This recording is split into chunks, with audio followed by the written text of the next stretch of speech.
everyone! Welcome to day 3 of my 12 days of interactive December dailies video series. Today I'm sharing the process video for the layout that I made for the I See Stars Ali Edwards Ambassadors Instagram hop.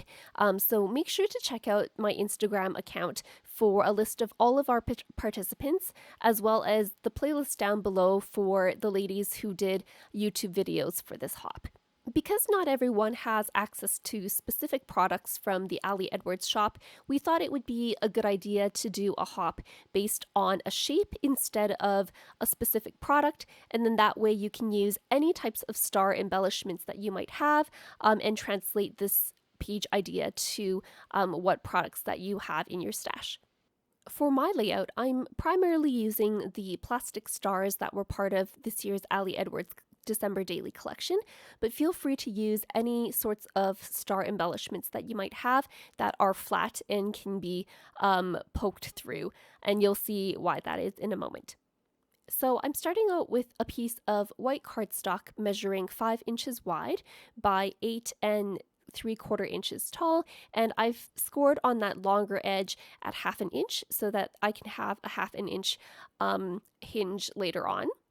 And I'm going to mark the middle of the top of this piece of white cardstock, and I'm just going to use my paper trimmer to trim all the way from that middle mark to where that score mark meets the edge of both sides of that piece of white cardstock. And this is going to give me a long triangle that is kind of like a tree shape, because this is going to be documenting decorating our Christmas tree and getting it set up for this year. Next, I'm going to draw some lines 1/4 inch away from the edges of my tree shape. So not including that 1/2 inch where it's going to be a hinge at the bottom of the tree.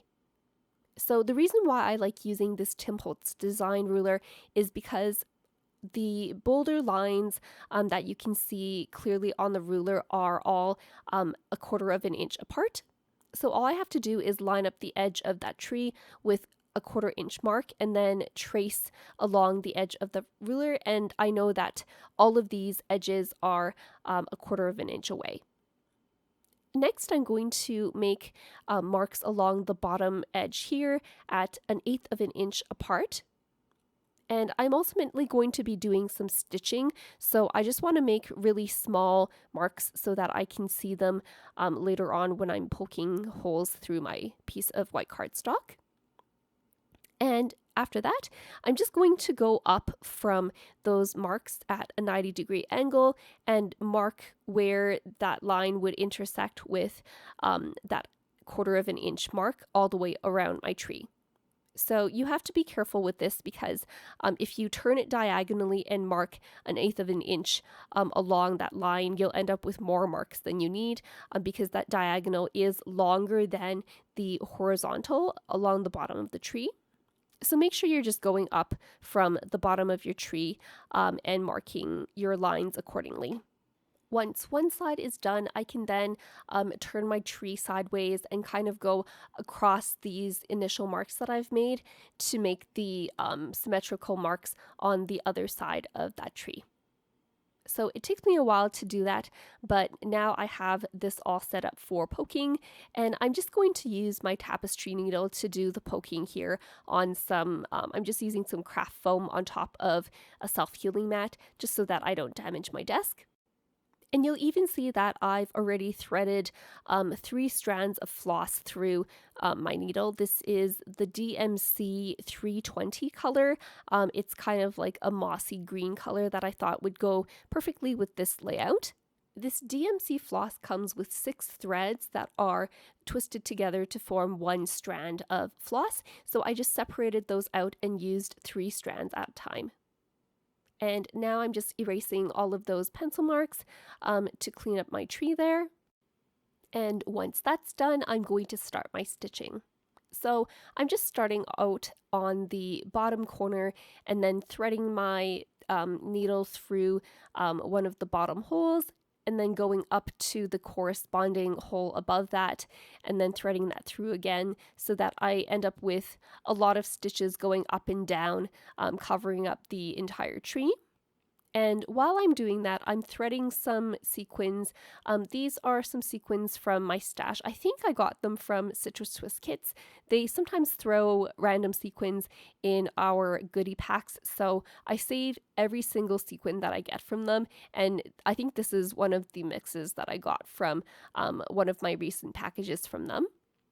And along with that, I am also threading some stars through as well. These are the plastic stars, making sure that I'm removing the protective backing from each of these stars before I stick them down with this thread. So this took me a lot longer than I initially thought that it would, partly because at the beginning, you'll see that I'm kind of fiddling around with trying to get the star, some of the star above the thread and some of it below the thread, so that I can kind of pin it into place. And ultimately, I decided by the end of this, like after I was about halfway done, that I was just going to have all of the stars hanging above all of the thread so that I can secure them into place, not with the thread, but rather with some score tape at the end. So I've included some of the footage here to let you see how I was threading the stars and the sequins into place. And you can see here that I have a really difficult time in trying to pin these stars down with just the thread, and they do move around quite a bit, which is why I ultimately decided later on to just have them all hanging loose as I was going through and threading them through. And then at the very end of this video, then I go back and secure these into place with some score tape. And throughout this process, I'm just alternating between the darker stars as well as the reds and the greens and the lighter colored stars, as well as throwing in some neutrals in here as well. And then same thing with the sequins. I'm kind of alternating between the gold ones, the cream ones, and the red ones. Just kind of making sure that I have an even amount of colors all the way throughout this tree. I thought about throwing some green sequins in here as well, but I thought with the green embroidery floss there was probably going to be enough green for this tree, so that's why I didn't include any green sequins in this. I also decided not to include any stars with words on them. I didn't know for sure where all of these stars were going to end up overlapping each other, so I didn't want to include any words that might potentially be covered up later on. I did include a couple that had some designs on them, but they were small enough that I thought most of the design would show even if these stars are going to be overlapping one another. The last tip that I have to share with you is to make sure to use only about an arm's length of floss at a time. Otherwise, it does get quite tangled in the back and it becomes a bit harder to maneuver these around these stars.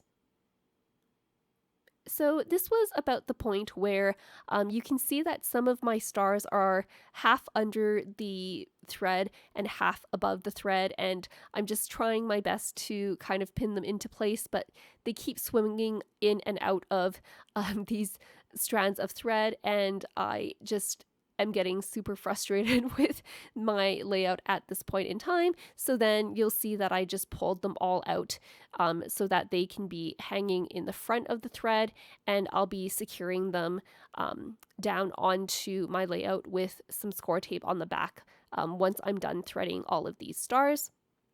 So now I'm just going to skip ahead to that fun part here, and so you don't have to watch me thread through all of the rest of the stars and the sequins. So here I have all of my stars attached using the thread, and I also have quite a few sequins attached as well.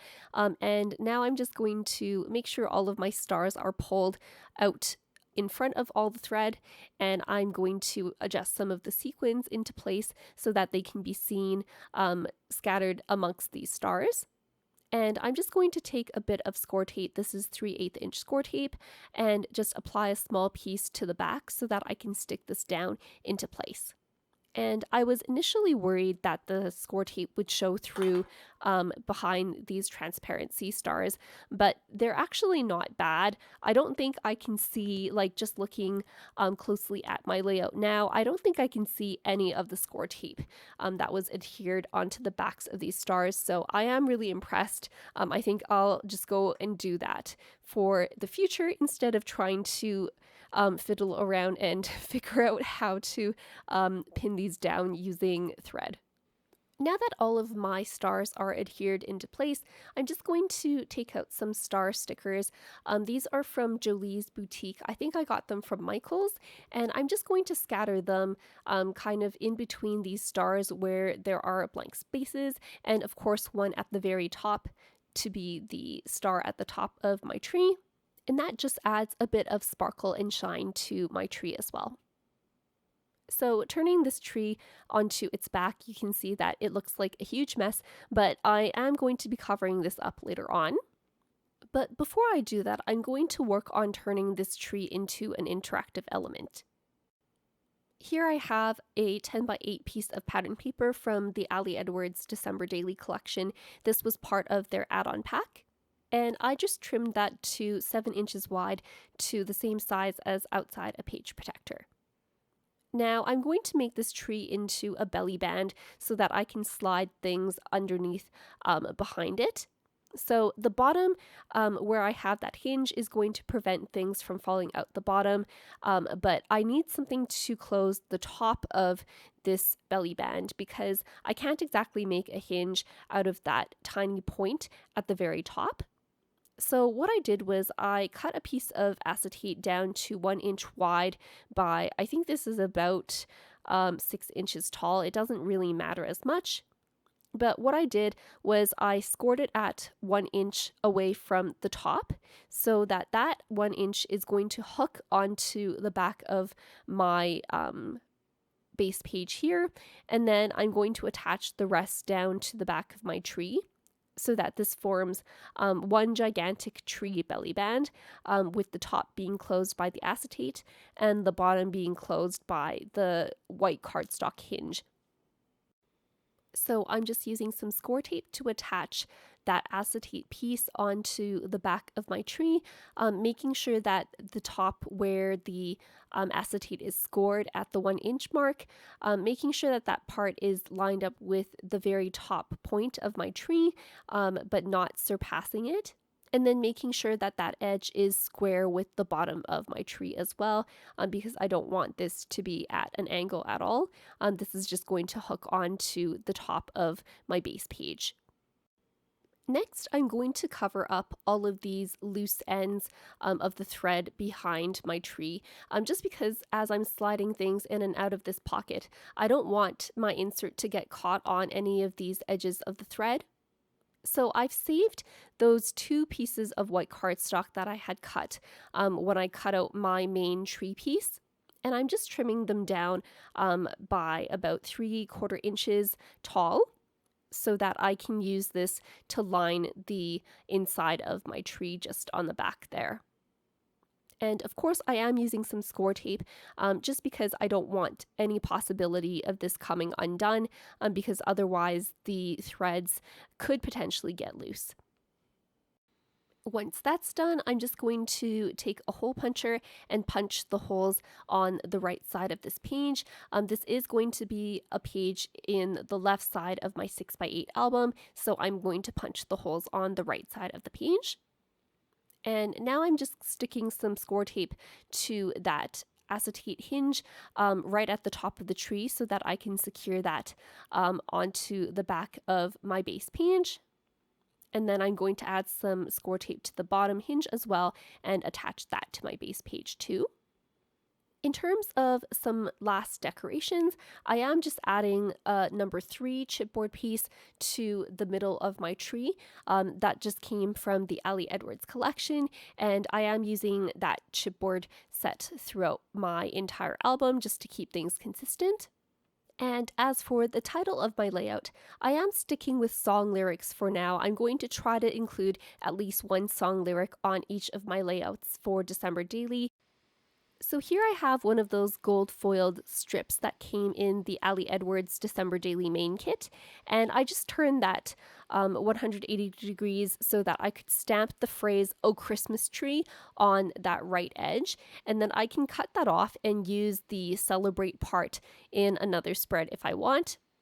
And that "Oh Christmas Tree" stamp came from a Stampers Anonymous Tim Holtz stamp. It's called Scribbly Christmas. So I did want to adhere this strip down onto my page in such a way that it would prevent my inserts from sliding out the left side when I'm flipping this page closed and shut in my album. So I'm actually just going to not adhere the whole thing down, but rather just staple the very left edge of this strip onto my base page, and I'm just using a tiny attacher for that. And then I'm going to adhere the very right side of that strip, just where it overlaps the acetate piece. I'm going to adhere that with some score tape so that the section behind the strip is actually open so that I can slide an insert in and out. But then because of the stapled portion on the very left side, the inserts aren't going to slide all the way out the left side of that page. So before I do that, I'm just going to assemble my vellum insert that I'm going to slide into this belly band. I have a piece of vellum that I cut to 11 inches wide by 7¼ inches tall, and I folded it in half on the 11-inch side to form a smaller booklet that can fit right behind this belly band. And I have 2 photos that are 4x6, one photo collage that is also 4x6, and then one of the 4x6 pocket cards that came in the December Daily main kit. And what I did was I just added some clear sticker paper onto that so that I could use that without having to try to run it through my printer. And to one of the photos, I've also adhered one of the stickers from the advent calendar from this year's collection as well. And now I'm just adhering all of my photos down onto that vellum insert, just making sure that they're overlapping one another when the booklet is closed. And here's where I decided to adhere just the very right part of that word strip down with some score tape. And that pretty much finishes up today's layout. If you have any questions, feel free to leave them in the comments down below. Make sure to check out all of the other HOP participants as well. I'll leave a link in the description box below to the Instagram HOP as well as the YouTube HOP playlist. And make sure to subscribe for more December daily process videos. Thanks so much for watching.